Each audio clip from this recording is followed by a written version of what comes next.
tous y bienvenidos a todos sur la chaîne Ben Aki 7. Ça y est, nous y sommes. Première vidéo de la chaîne Ben Aki 7 et surtout premier épisode du format de prénom et de nom. C'est donc une vidéo très spéciale pour moi, comme vous pouvez vous en douter. Qui dit vidéo très spéciale dit invité très spécial. Et je suis avec Cassandra Vetu-Campos. C'est la première fois que je t'appelle comme ça. Joueuse de basket en Ligue féminine 2, meneuse et capitaine de l'équipe de l'USBDA 61 Alençon. Cass, un grand merci d'avoir accepté si spontanément ma proposition de lancer le projet et d'être le premier épisode du format de prénom et de nom. Alors je l'ai écrit sur les réseaux, je te l'ai dit aussi en off, mais je voulais le dire face caméra. Je voulais que le premier épisode soit symbolique, alors il allait l'être du fait d'être le premier épisode. Mais c'est vrai que pour moi, le réaliser avec toi, c'est doublement symbolique. Donc, merci. Merci. Merci à toi pour l'invitation. Ah, bon, on est chez toi, donc c'est un peu toi qui m'invite. Mais est-ce que tu es prête? Oui, je suis prête. On y va? Let's go. Premier épisode, de prénom, Cassandra. de nom, Vetu-Campos. ça tourne.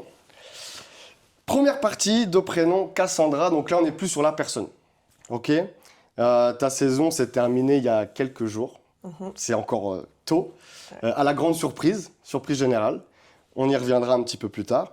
Alors, je sais que c'est un peu court au niveau timing, mais quand le basket se met en mode off, en général, ou là maintenant, quelles sont les activités qui restent pour rythmer ton emploi du temps? Bah, là, déjà, vu qu'on vient seulement de terminer, c'est repos total, vraiment coupé, pour reposer le corps et la tête.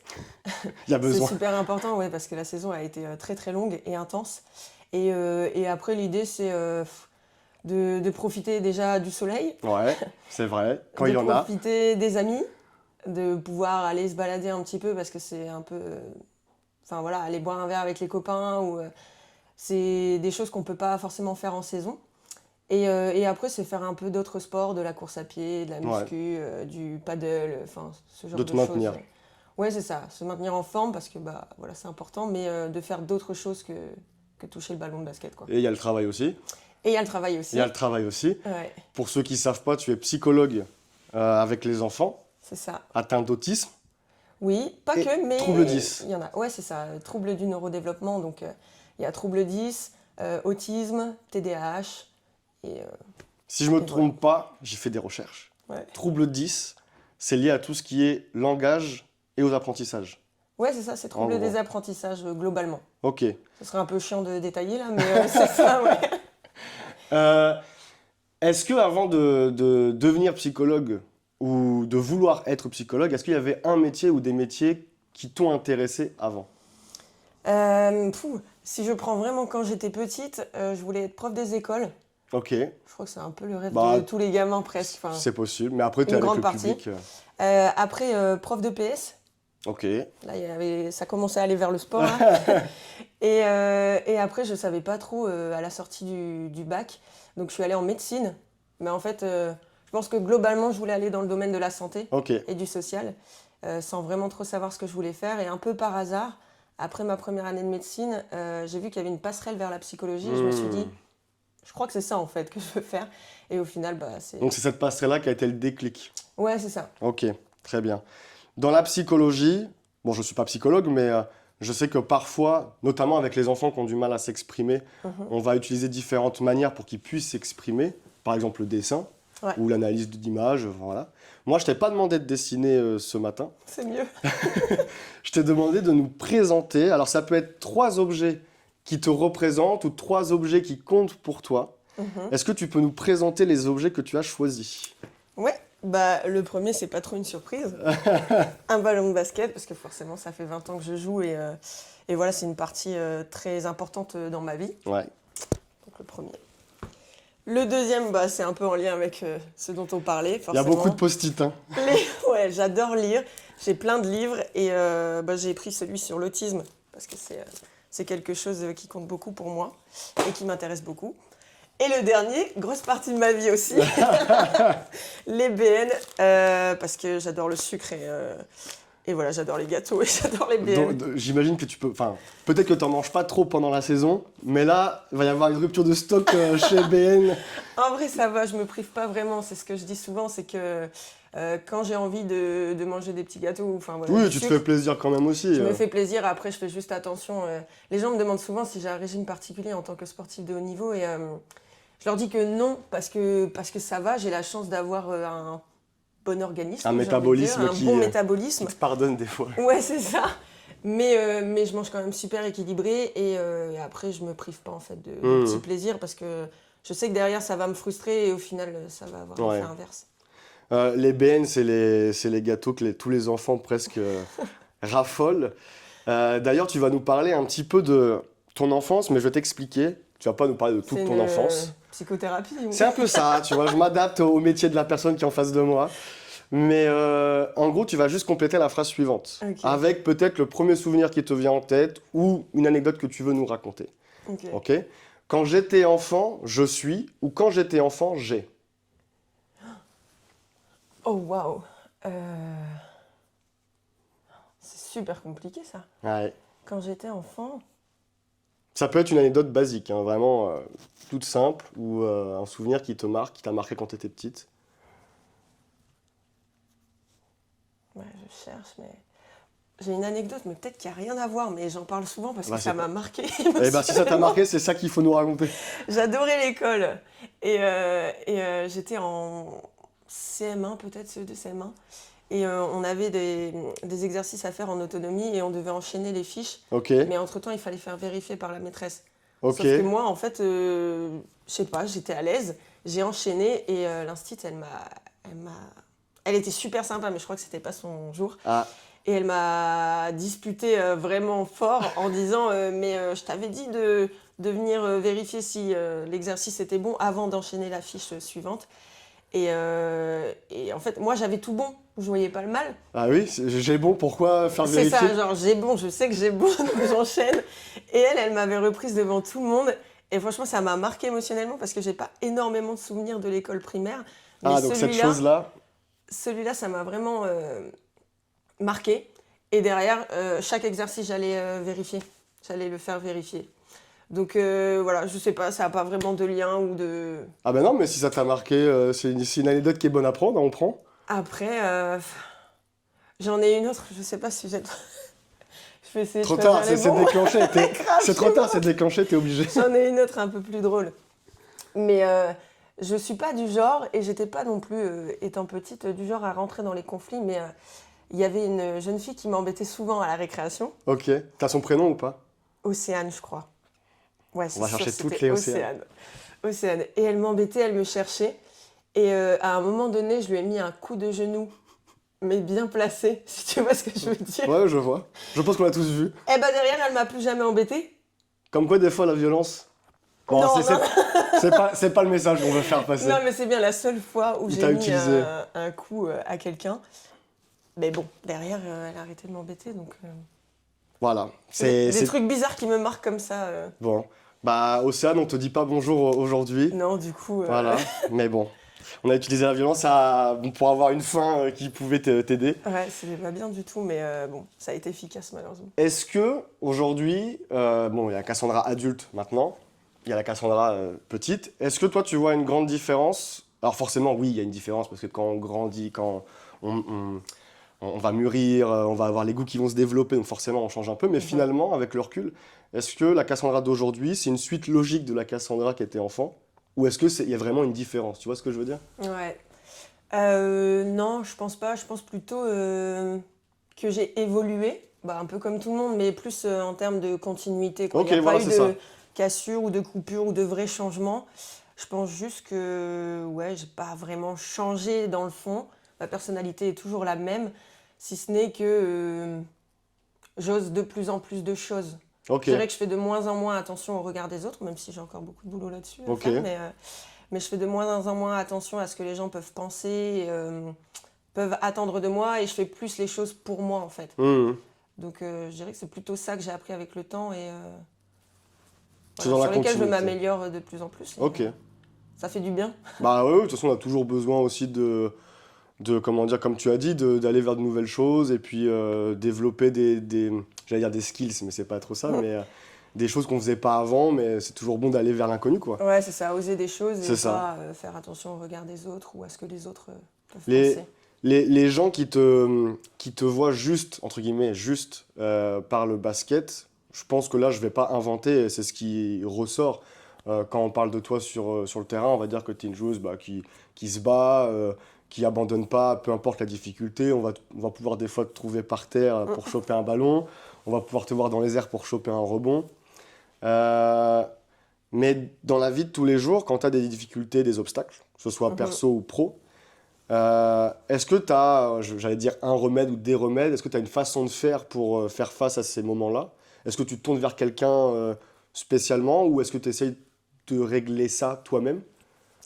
J'ai ma femme, Marine, qui m'aide énormément à relativiser dans les moments un peu plus difficiles ou de doute, parce qu'effectivement, j'ai un peu trop tendance à me remettre en question pour pas grand-chose, en fait. Ouais, Et du coup, elle m'aide beaucoup à relativiser et à voir tout le positif. Parce que ça, c'est un de mes défauts, c'est que dès que je vais faire 99 choses positives et une négative, tu vas et retenir en fait, celle-là. je vais retenir celle-là. Comme par exemple, je vais prendre un exemple concret et récent à Montbrison. Le dernier match, je fais un très bon match. Et au final, dernière action où on peut passer devant, je perds la balle. T'as retenu ça. Et en fait, j'ai retenu que ça. Et quand Marine m'a appelé à la fin du match, elle m'a posé la question indirectement. Et en fait, elle savait déjà que j'allais Ouais. répondre ça. Donc, elle a été là pour moi et elle a toujours été là pour moi. Et à chaque fois, comme là, elle a pu me dire, mais attends, tu retiens que ça, alors que tu te souviens tout ce que tu as fait avant, Ah, le c'est panier ça. que tu mets pour revenir à égalité, etc., etc. Et je lui dis, oui, mais... Mais ça, j'allais dire un défaut, c'est pas vraiment un défaut, mais j'ai le sentiment, quand tu écoutes des sportifs de haut niveau, hommes, femmes, peu importe, c'est tout le monde. Ouais, c'est ça, c'est que pour jouer à ce niveau-là et être performant, il faut être perfectionniste aussi, parce que sinon, si tu prends tout à la légère, Bah oui, tu tu peux n'évolueras pas. jamais.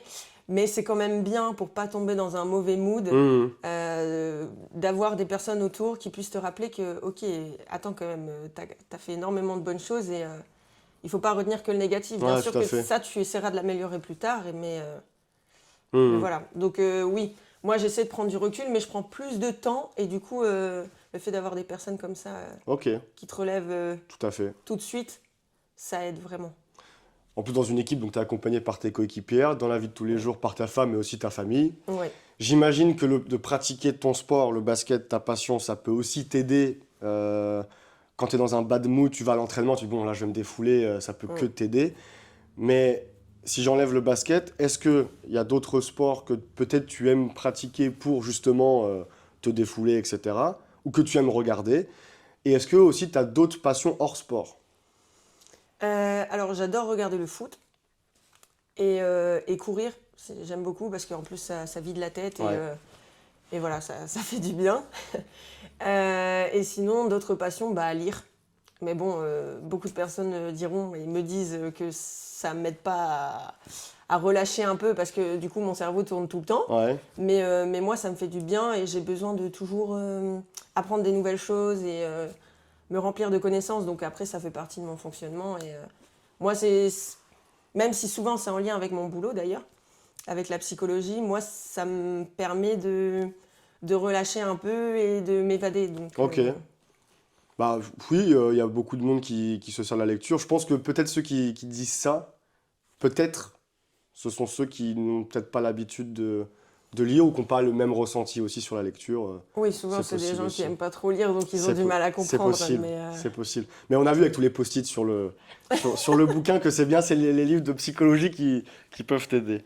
Ok, très bien. On passe à la deuxième partie. ça marche. Donc la partie de nom Vêtu Campos, donc là plus sur la carrière. J'ai demandé à quelqu'un, Ok. ok? Déjà le ok, ça c'est... J'aime pas trop les c'est- surprises. ça, c'est le ok de... Ok. Ok. J'ai demandé à quelqu'un de me raconter, on va dire, ton début avec le basket. Ok. J'ai pas voulu te demander à toi parce que je trouve que c'est une question qui se répète souvent dans les interviews. Hey, comment tu as commencé le basket? Donc j'ai demandé à quelqu'un de le faire pour toi. Ok. Je pense que tu vas deviner assez rapidement, mais je vais lire Ouais. ce que la personne m'a écrit. Et après, tu pourras me dire déjà qui est la personne. Et de deux, s'il y a des petites précisions à rajouter. Ok. Ok? S'il y a des fausses infos, tout ça. Exactement. Mais je pense pas qu'il y ait de fausses informations. Alors, Cassandra a toujours été très sportive. Enfin, non, je rigole. Ok, c'est vrai. Cassandra a toujours été très sportive. Elle faisait du foot avec ses frères. Elle voulait devenir gardienne. Et ça arrangeait bien ses frères qui s'amusaient bien avec leur petite sœur. Et elle participait aux activités proposées par la mairie tous les mercredis après-midi.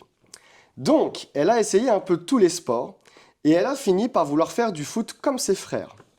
Mais, à un certain moment, elle ne pouvait plus parce qu'il n'y avait pas de vestiaire pour les filles ni d'équipe féminine. En même temps, un éducateur sportif du mercredi après-midi lui a dit qu'elle devait aller s'inscrire au club de basket de Valenciennes. Elle est allée faire un essai, elle a adoré et en plus, on a commencé à aller voir les matchs des pros féminines et elle a adoré l'ambiance. Ensuite, elle n'a jamais arrêté et j'avoue que ça m'a bien arrangé parce qu'il fait meilleur dans les salles de basket que dans les stades de foot. On est fiers d'elle. Ok. Bon, bah, du coup, je pense que c'est ma mère, Oh, oh bon. Edith. Edith, que j'embrasse très fort, Edith. Gros bisous, Edith. Ouais, gros bisous. Et bah, je sais pas si j'ai grand chose à rajouter, Ouais, mais tout est bon. en tout cas, il y a beaucoup de choses dites et c'est vrai que j'ai pris cher avec mes frères quand même au but, hein. Alors, je sais pas si c'était un choix forcé ou, ou un choix vraiment libre, mais j'ai fini par aimer être gardien. Mais ouais, non, on jouait beaucoup au foot avec mes frères, donc bah, au final, j'ai baigné dedans. Eux, ils jouaient en club. Aujourd'hui, ils sont plus du tout sportifs, mais en tout cas, c'est peut-être eux qui m'ont lancé Voilà, c'est le là-dedans. karma, messieurs. C'est le karma. Vous l'avez Ouais. mis dans les cages. C'est elle qui a la médaille maintenant. Vous, c'est à la maison. Ouais, non, c'est plus trop leur truc, là, le sport. Mais pour autant, ils aiment bien venir voir des matchs de basket. Ils sont venus à Bercy l'année dernière, ils ont kiffé. Enfin, bref. Ah oui. Après, j'ai embarqué toute la famille dans le basket, hein, quand j'ai commencé. Mais oui, j'essaie de reprendre un peu tout ce qu'elle a dit. Et c'est vrai que j'ai toujours aimé faire du sport. J'ai eu la chance de faire du sport avec la mairie le mercredi. J'ai fait du tennis, du hand, etc. Et ça m'a fait découvrir plein de sports. J'ai eu la chance aussi de naître et de grandir dans une grande ville enfin, grande ville, c'est Valenciennes, hein, c'est pas... Mais je voulais dire dans une grande ville de basket. Ouais. Voilà, avec un très grand club à l'époque, l'USVO, qui était un des meilleurs clubs d'Europe. Nostalgie de ouf. Et On les mentionnera dans la description. bah ouais, franchement, c'est un autre débat. Et ça m'a donné vraiment envie. Enfin, quand t'es gamine et que t'arrives dans une salle où l'ambiance elle est incroyable, t'as une des meilleures équipes d'Europe avec des joueuses. Enfin voilà, t'arrives comme ça avec des grands yeux. En fait, c'est des modèles quoi. Et ça te donne clairement envie de faire la même chose et de réussir comme elles.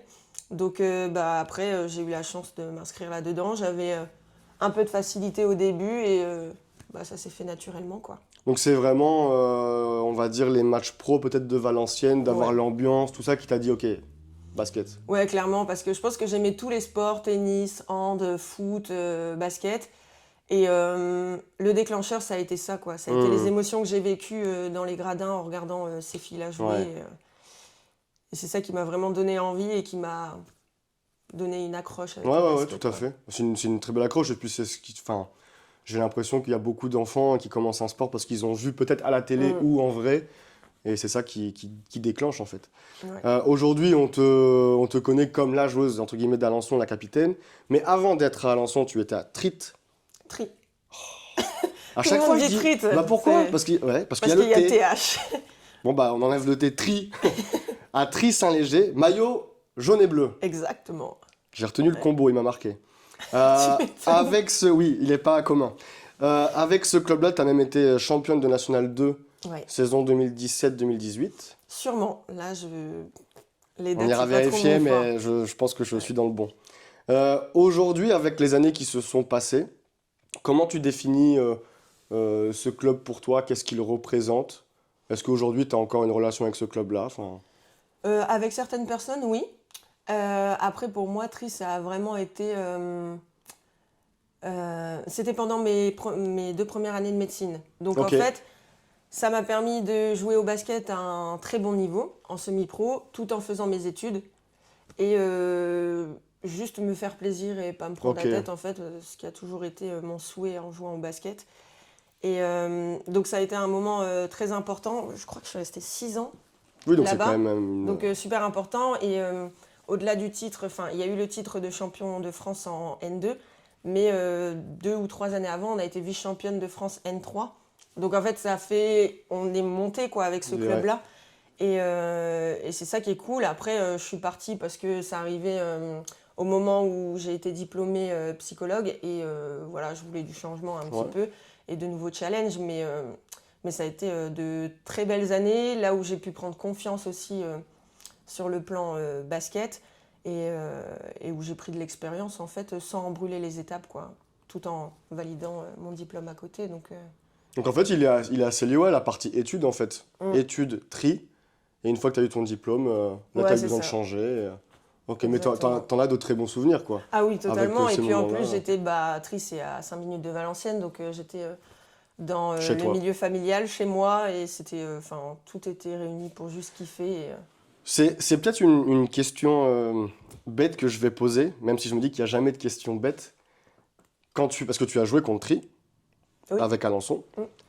Est-ce que ce match-là, c'était le match le plus spécial pour toi? Bah, émotionnellement, oui, de retourner jouer dans cette salle, c'était assez spécial. En plus, j'avais toute ma famille parce que c'est à côté. Enfin, voilà. C'est comme Saint-Amand, cette année, c'était spécial parce qu'il y avait toute ma famille. Et Saint-Amand, j'y ai joué aussi 1 an. Mhm. Mais Tri, forcément, en ayant joué là-bas 6 ans, c'était encore plus spécial. C'était la salle. Oui, je dirais que ouais, c'était le match le plus spécial, Mhm. émotionnellement parlant. Ouais, le point de vue émotionnel, ce qui est logique. Mm. Alors, je sais qu'il y a une grande différence, hein, tu vas nous le dire. Mm. Si tu devais dire la grande différence ou les grandes différences entre la meneuse Cassandra de Tri Mhm. et la meneuse Cassandra d'Alençon. Alors, je sais que, ah oui, Tri, c'était N3, N2. Alençon, ça va être N1, Ligue 2. Il y a l'expérience. Mais là, je te parle juste d'un point de vue basket. Ouais. Je parle pas de niveau, je parle de basket. Ben oui, basket, je dirais bah si quand même plus d'assurance et plus de leadership. Enfin, j'ai gagné en leadership au fil des années, bah, avec l'âge déjà, et puis avec l'expérience. Et bah, le fait de gravir les échelons aussi, ça amène ça. C'est que bah, en tant que meneuse, plus mon rôle de capitaine qui est arrivé ensuite, ça m'a donné encore plus de responsabilités au sein de l'équipe. Ouais, ok. Après Tri, tu es donc arrivé à Alençon. À Alençon, donc, comme à Tri, tu as vécu de très bons moments. On va y revenir un petit peu après. C'est pas à la grande surprise, peut-être, les moments que j'ai envie de discuter maintenant. Mais tu en as vécu de très bons avec Alençon récemment. On va y revenir après. Je te remets dans le contexte. On est en août 2021. Mhm. Les matchs de prépa ont déjà démarré. De mémoire, à ce moment-là, c'est peut-être même le deuxième match amical, voire le troisième, je sais pas. C'est il y a quelques années déjà. Donc, Ouais. mais il y a un moment où tu dis stop. La saison n'a même pas vraiment démarré, mais tu dis stop. J'ai besoin de couper. Et en fait, j'ai envie de parler de ce sujet-là avec toi, parce que dans le sport de haut niveau, c'est un sujet qui est tabou. C'est-à-dire Oui, c'est vrai. quand un sportif de haut niveau dit stop, j'ai besoin d'arrêter, on va lui tomber dessus Mm. en mode non, t'as pas le droit. Ouais. Et toi, avec les années qui se sont passées, avec le recul, comment tu expliques avec tes mots ce qui s'est passé pour toi à ce moment-là?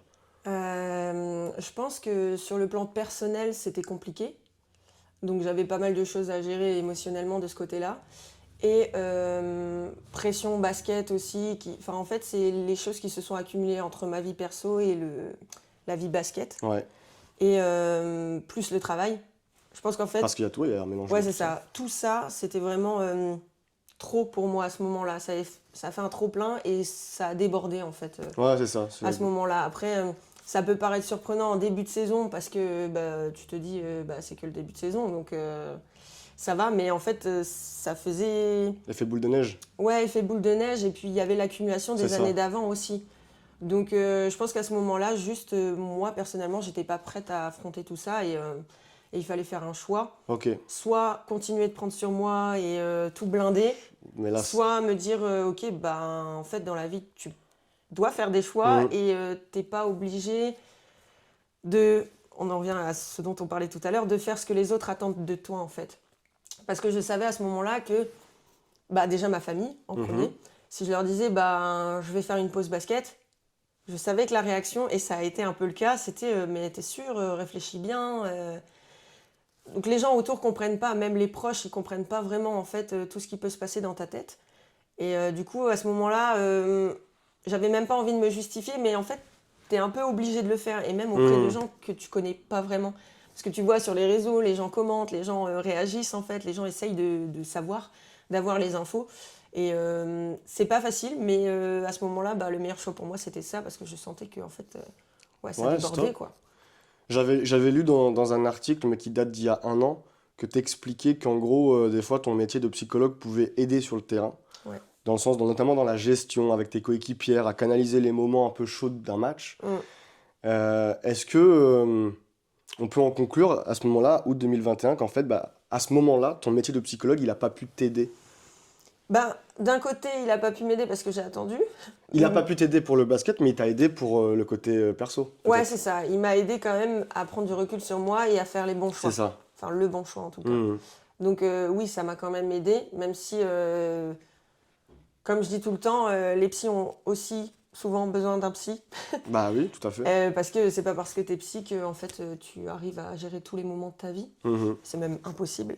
Donc oui, ça m'a aidé. Ça m'a aidé à dire stop à ce moment-là, en fait. J'ai pu Ok. prendre du recul et me dire, ok, ce que tu conseilles aux autres d'habitude, là, il faut l'appliquer à toi-même, mais Mhm. même si c'est pas facile. Bon, au final, t'es revenu quelques mois après, et puis Ouais. Enfin, dans une carrière, il y a des montagnes russes. Des fois, Ouais, t'es c'est là, ça. Là, il y le a une lendemain, t'es petite là. tempête à gérer et je suis revenue après. Et voilà, c'était plus stable pour moi. Et derrière, j'ai pu repartir de l'avant. Mais Puis finalement, la suite s'est plutôt bien passée. ouais, plutôt Plutôt bien bien. passée. Donc, si on revient, je reviens sur Tri, vice-championne de N3, championne de Ouais. N2. À Alençon, il y a eu la tempête. Et après la tempête, il y a eu les succès. Montée de N1 à Ligue 2. Coupe de France à Bercy. Première saison en Ligue 2. À Nova. Demi-finale. Demi-finale. Alors, je vais juste reciter le post que tu nous as mis sur les réseaux du maintien aux demi-finales. Ouais. Point.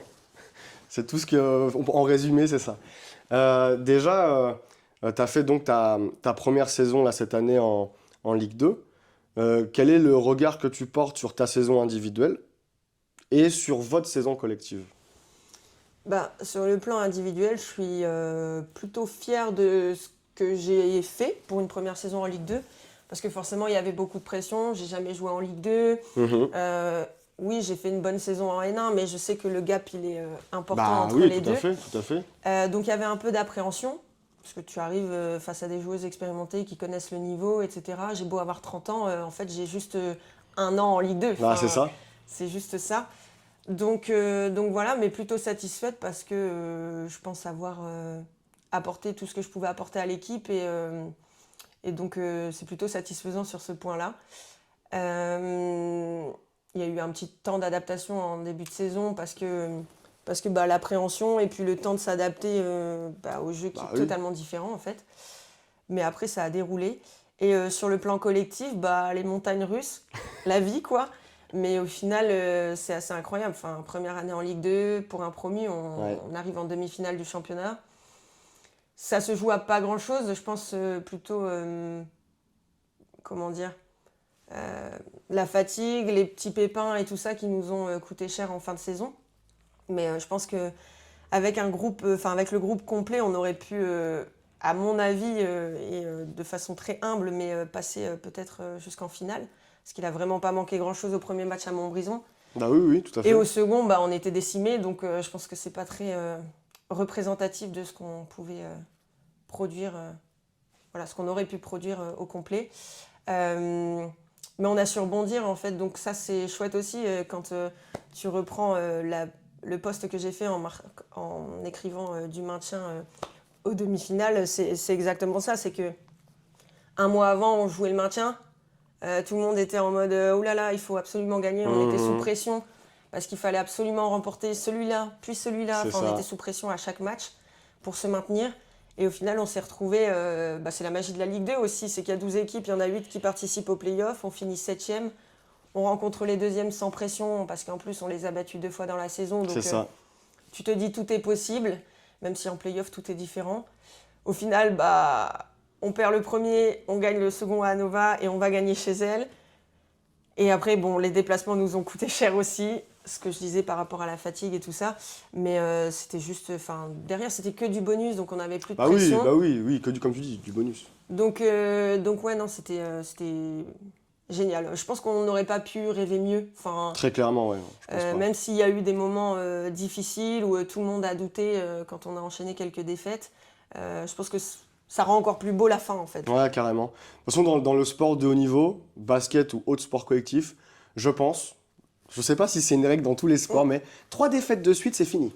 Ouais. 3 défaites de suite, c'est la crise. Ouais, c'est vrai. Tout le monde remet tout en question, C'est ça. tout ce qu'on a bien fait depuis le début. Et les gens se rendent pas trop compte de tout ce qui est mis en jeu pour être performant le week-end. En fait, il y en a qui voient que le match. Et pas les sacrifices de la Sauf semaine, qu'il y pas a les plus de 20 entraînements. heures d'entraînement dans la semaine, les sacrifices à côté. Plutôt tu fais ton taf en plus. Ouais, c'est ça. Enfin, et puis même les gens qui n'ont pas de travail à côté, ils ont leur vie perso, leurs problèmes perso. Et en fait, les gens voient pas trop ça. Dès qu'on rate un lancer franc, c'est une petite dédicace, ça. Ah, je sais, j'ai bien vu. Pour ceux qui ont la ref. Des lancers francs ou des 3 points qu'on est moins à droite, tout de suite, on se fait balayer autour, quoi. Après, moi, perso, j'évite d'aller sur les réseaux, mais c'est vrai qu'on ne peut pas les éviter, ces commentaires-là ou ces remarques. Et de toute façon, il faut faire avec. Surtout aussi, maintenant, dans la génération d'aujourd'hui, où tout ça. fonctionne. Sur les 2 dernières saisons qui se sont passées, on peut le dire, les 2 dernières saisons, elles sont quand même... je ne sais pas quel mot employer, magique, formidable, ce que tu veux. Ouais. Alors, Incroyable. à la base, je voulais te demander de me dire le moment qui te vient, genre... Mais je me dis peut-être que le moment, c'est trop difficile. Est-ce que tu peux peut-être nous faire un top 3, mais il n'y a pas forcément d'ordre. C'est pas genre numéro 1, c'est le... Non, juste 3 moments.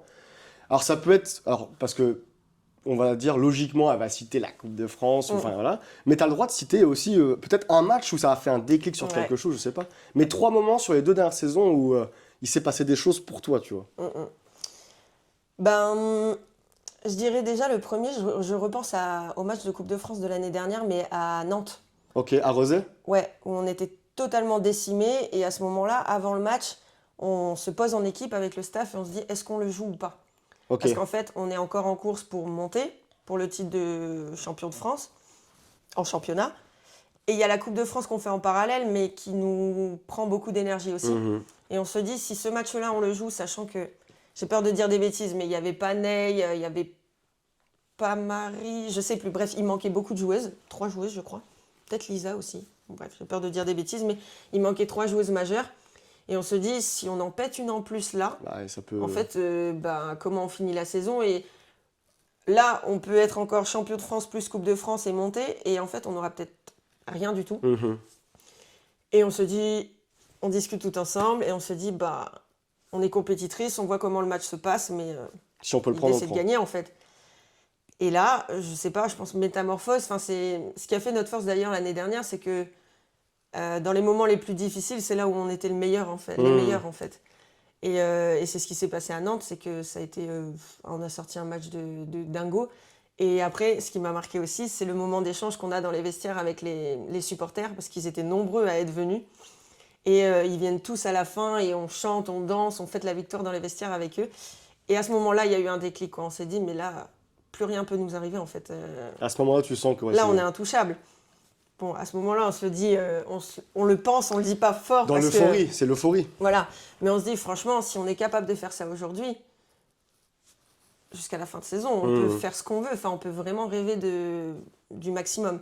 Et derrière, tout ce qui s'est passé. Ça a été incroyable. Après, un peu lié, il y a eu la grosse fessée qu'on s'est prise à Lasvel quand même. Ouais. Au premier match Je me souviens des du playoffs. retour le lendemain. Ouais. Waouh, celle-là, elle a fait mal. Et après, on enchaîne par Bercy. Ouais. Et on commence mal le match. Et en plus, si je me trompe pas, Lasvel, c'est juste avant Bercy. Ouais. Donc là, les gens de l'extérieur, c'est en mode, oulala, on a pris une fessée, on va à Bercy, ça, niveau mental, on plonge. C'est ça. Le match contre on se prend Monaco, 12-0 pour commencer dès à le Bercy. début, on se dit, oh là là, Bercy, on va visiter le gymnase, ça va être sympa. Ouais, de ouf. Et là, je me suis dit sur le terrain, à ce moment-là, 12-0, je me dis, oh non, pas encore. Genre, on va pas enchaîner une fessée encore et pas à Bercy, c'est pas possible. Et là, il y a temps mort et derrière, pareil, métamorphose, quoi. mais c'est vrai. Et ça a tout relancé derrière parce que la victoire à Bercy nous a galvanisés pour la suite. Et derrière, on enchaîne Monaco 3 fois, je crois. Voilà quoi, derrière, c'était juste, tu te dis, bah, c'est la saison parfaite quoi. Tout à fait. Donc voilà, ça c'est le premier moment donc à Nantes. Bah, deuxième moment, je mets quand même Bercy, hein. Enfin, je peux pas ne pas le mettre avec tout le monde. Enfin, il y avait tellement de monde, c'était incroyable. C'est la seule fois où je suis allée à Bercy et je me suis dit, si je viens une fois, c'est Je pas gagne. pour perdre en fait. C'est pas pour Je le perdre. prends, elle est à moi celle-là. Ouais, de ouf. Donc ouais, c'était incroyable. Et troisième moment qui m'a marqué, bah, je dirais quand même le premier match officiel en Ligue 2. Parce que ouais, c'était très symbolique. À 30 ans, moi, ça n'a jamais été vraiment mon objectif de jouer en Ligue 2, encore moins en Ligue 1. Mais voilà, le haut niveau, moi, je suis là, je joue au basket, je me fais plaisir et voilà quoi. C'est tout ce qui compte. Mais de se dire quand même, ok, t'as 30 ans, petit à petit, t'as gravi les échelons et en fait, bah. Je sais pas comment dire, mais tu dois rien à personne. Et Bah si non, t'es là, c'est juste toi. kiffe quoi. Et c'est quand même incroyable. Déjà, on repense qu'à la base, t'étais gardienne. Se prendre des ballons dans la tronche par mes frères là. Et là, tu finis en Ligue 2, il y a quand même eu... Ouais, en fait, c'était ça un peu sur le premier match en Ligue 2, le premier match officiel. Il y a quand même eu un moment, juste avant l'entre-deux, où tu te refais tout en fait. Tu te dis, mais t'as commencé là, sans vraiment rêver de trucs de dingue, mais en fait, petit à petit, bah, t'arrives là, sur la pointe des pieds un peu. Et, mais tu dois rien à personne non plus. Ouais, c'est ça. Et donc, ouais, de la fierté forcément. Et surtout aussi, je pensais à mes parents, enfin, à ma famille aussi, qui ont fait beaucoup de sacrifices aussi pour moi et qui m'ont beaucoup donné. Et bah voilà, c'est grâce à eux que je suis là. Donc ouais, c'était beaucoup d'émotions. Bah oui, Bercy. Donc alors, le match contre Nantes, Ouais. Bercy. Et le premier match, bah du coup, contre Montbrison. Ok. C'était contre Montbrison. Ok, contre Montbrison, le match contre Ligue 2. Ok. Ouais.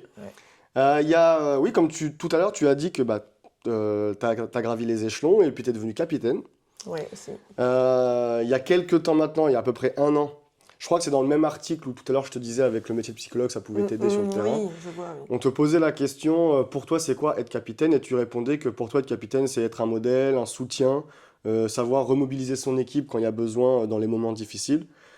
La saison en Ligue 2 c'est terminé, première saison en Ligue 2. Est-ce que à la fin de la saison, tu te dis tu as fait ton taf comme capitaine? Ou est-ce que tu te dis, alors ça c'est fortement possible, mais c'est logique. Est-ce que tu dis, il y a des moments, j'aurais peut-être dû, je sais pas moi, pousser une soufflante là, ou alors justement peut-être moins pousser la soufflante, je sais pas.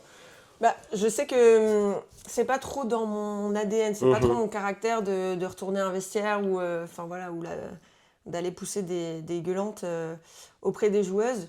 Mais je reste fidèle à moi-même, à ma personnalité. Et du coup, même si je sais qu'il y a des choses que certaines personnes feraient différemment, moi, j'ai pas envie de faire semblant ou de me forcer à faire des choses qui sont pas naturelles chez moi. Ouais. Donc, je continue de faire à ma manière, d'aller parler je préfère parler en individuel qu'en groupe. Parler un peu devant tout le monde, même si bon, il y a les discours d'avant-match et tout. Tout à fait, ouais. Et voilà, ça fait partie aussi du truc. Et ça me dérange pas, mais je vais pas être dans, je sais pas comment dire, mais dans le too much ou exploser dans les vestiaires, etc. Je vais dire les choses que je pense, mais toi, tu estimes que t'as le vestiaire, quoi. T'as pas besoin de forcément hausser le ton ou de faire des gestes, c'est vraiment dans les mots en fait. Ouais, c'est ça, je vais dire ce que je pense et voilà, je pense que les filles, quand je suis pas contente ou quand à la mi-temps on a fait de la merde, bah, je dis les choses et je pense qu'elles le savent, quoi. Mais sinon, non, je pense que je suis plutôt satisfaite de ce que j'ai fait parce que j'ai jamais rien lâché, même dans les moments difficiles. Même moi, personnellement, quand c'était plus difficile, j'ai toujours essayé de pas le montrer ou quand j'étais fatiguée, de toujours donner l'énergie, encourager, etc. Booster les joueuses quand elles étaient moins bien. Donc voilà, c'est ça ma manière plutôt à moi de contribuer. Ok. Les capitaines, que ce soit, je pense, hommes et femmes, on dit souvent que c'est ceux qui ont un don, enfin pas un don, mais un leadership naturel. Toi, tout à l'heure, tu as dit que tu l'avais développé quand on a comparé la Cassandra de Trie et d'Alençon, que tu as développé ce rôle-là. Et on dit aussi que les capitaines, souvent, c'est les joueurs ou les joueuses d'expérience. J'ai hésité à dire ton âge, mais tu l'as dit au moins 5 fois. Ouais, je m'en fous. Aujourd'hui, tu as 30 ans. Ouais. Je sais pas que si je me trompe pas, c'est je me trompe pas. La 31e bougie arrive À grands pas. dans pas si longtemps que ça. Ça va peut-être faire plus mal que la 30e d'ailleurs. Mais... Quand tu passes le step, ça. Ouais. À 30 ans, je pense pas être irrespectueux en disant cela. Je pense, Vas-y, essaye. Edith, désolé, les supporters, désolé, je pense que tu es quand même plus proche de la fin de ta carrière que du début, même si je te souhaite encore de jouer, mais jusqu'à 40 ans, si le corps il te permet, il n'y a pas de problème. Mais je pense que tu es quand même plus proche de la fin que du début. Quelles sont encore aujourd'hui les envies que tu as envie d'assouvir, les objectifs que tu as encore envie d'atteindre à 30 ans, et surtout après tout ce que tu as vécu là dans les dernières années, quoi. Ben, juste kiffer en fait, profiter. Bien sûr, je veux toujours m'améliorer sur certaines choses, enfin que ce soit technique en fait, techniquement parlant. Mais derrière, c'est juste kiffer et rien regretter derrière. Je sais que, bah, comme tu dis, en fait, je suis plus proche de la fin que du début. Je l'ai dit avec une petite poussière dans l'œil. Non, mais je le sais, et puis même mon corps suivra pas encore, même pas 5 ans, je pense, enfin à ce niveau-là en tout cas. Et du coup, c'est juste kiffer, partager des bons moments, des émotions avec les gens, avec le public. C'est juste ça, en fait. Et puis continuer d'apporter le plus possible à l'équipe. Mon expérience aussi, comme cette année, c'est ce que j'ai essayé de faire parce que l'équipe était jeune. Ouais. Donc un peu de calme de temps en temps et de l'organisation dans le jeu quand les petites jeunes, elles s'enflamment et qu'en fait, il faut un peu poser le jeu. Mais... ouais, c'est juste ça, quoi. J'ai de la chance de pouvoir encore jouer à ce niveau-là. Et, tant que ton corps le permet, en fait. Tant que tu aimes. Ouais, c'est ça. Exactement. Bon, bah, très bien. Merci, Cassandra Vétu-Campos, Avec plaisir. de m'avoir accordé ce temps. C'était très, très cool. J'espère que ça plaira aussi aux personnes qui regarderont. D'ailleurs, n'hésitez pas à partager votre ressenti, que ça soit sur le format de prénom et de nom, mais aussi... Si vous avez un message à faire passer à Capitaine Vétu-Campos, n'hésitez pas à le partager. Je remercie aussi Simon qui me suit, enfin qui m'accompagne dans cette nouvelle aventure et qui dès le début a dit oui pour m'accompagner. Et puis dans tous les cas, à jamais la première, quoi. Et ouais, merci beaucoup en tout cas. Merci, c'est cool Cass. d'avoir pensé à moi et ça me fait vraiment plaisir de lancer le projet avec toi. On reviendra dans 10 ans sur le canapé pour faire l'interview. Bon, merci Cass. De rien. Te predo de nuevo, te predo